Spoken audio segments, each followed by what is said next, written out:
नमस्कार, मैं निशु प्रियांक शर्मा। स्वतंत्रता सेनानी नेताजी सुभाष चंद्र बोस की 125वीं जयंती पर इंडिया गेट पे उनकी होलोग्राम प्रतिमा का अनावरण देश के माननीय प्रधानमंत्री नरेंद्र मोदी द्वारा किया गया। पर हमारे ही देश के कुछ ऐसे लोग भी हैं जिन्हें ये बात बिल्कुल गवारा नहीं लगी और वे लग गए अपनी ओर से अलग अलग टिप्पणियां देने। आज हम आए हैं पहाड़गंज में और जानते हैं कि पहाड़गंज में बीजेपी के कार्यकर्ता इस बारे में क्या कहते हैं।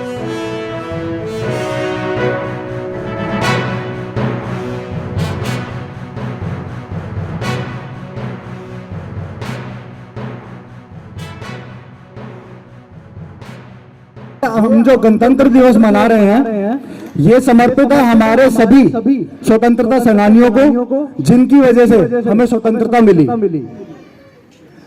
हमें नमन करना चाहिए ऐसे स्वतंत्रता सेनानियों को। और आपको ये शायद पता होगा कि सुभाष चंद्र बोस जी जो कभी इंडियन नेशनल कांग्रेस का हिस्सा हुआ करते थे, इन्होंने कांग्रेस से अलग हटके एक आर्मी का, जिसको हम आजाद हिंद फौज कहते हैं, उसका निर्माण किया। और उसका निर्माण उन्होंने इसलिए किया क्योंकि वो कहते थे कि हमें आजादी भीख में नहीं चाहिए, हम इसको छीन कर लेंगे।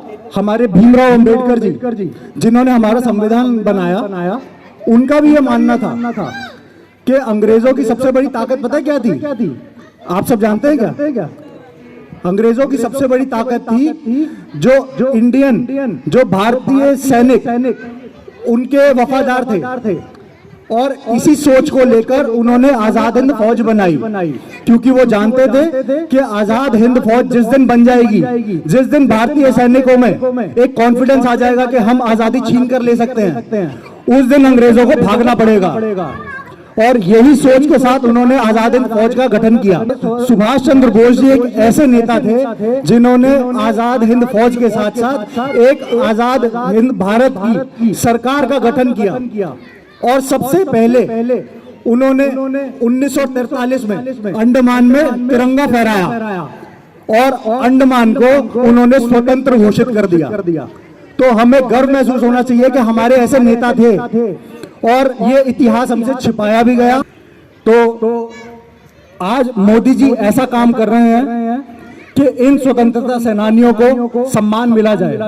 मैं आपको एक बात और बताना चाहता हूं कि मोदी जी ने एक काम और किया है।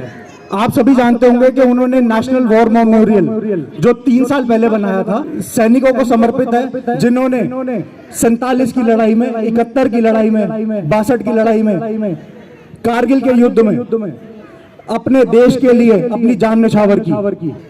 आज विपक्ष, हम देखते हैं न्यूज में, वो कहते हैं कि अमर जवान ज्योति को इन्होंने बुझा दिया, खत्म कर दिया, जबकि ऐसा नहीं है। मैं आपको बताना चाहता हूं और आपको क्लियर करना चाहता हूं कि अमर जवान ज्योति को जो टेम्पररी वॉर मेमोरियल बना दिया गया था 71 के युद्ध के बाद, जब तत्कालीन प्रधानमंत्री हमारी इंदिरा गांधी जी थी, 71 के युद्ध के बाद जो सम्मान सैनिकों को मिलना चाहिए था, शहीदों को मिलना चाहिए था, जो आज मोदी जी ने दिया है, उनको टेम्परेरी दिया गया था इंडिया गेट पर एक अमर जवान ज्योति के नाम पर ज्योति जलाकर, जिसमें हम देखते हैं कि एक राइफल खड़ी है और ऊपर एक हेलमेट पड़ा हुआ है।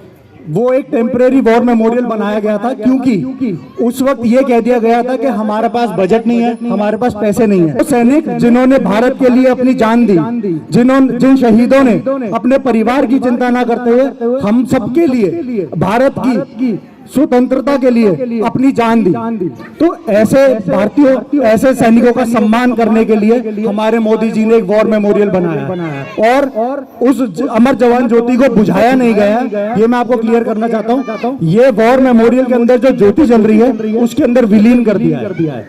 वो ज्योति वहां से लेकर जाके वहां पर विलीन कर दिया। तो हमें गर्व होना चाहिए कि हमारे ऐसे प्रधानमंत्री जो आज इतना सोच रहे हैं सैनिकों के बारे में, देश के बारे में, तो हमें गर्व होना चाहिए कि हम भारत में पैदा हुए हैं और उस टाइम पे पैदा हुए हैं जिस दिन हमें मोदी जी जैसे, अमित शाह जी जैसे नेता मिले हैं जो भारत की ज्यादा सोचते हैं।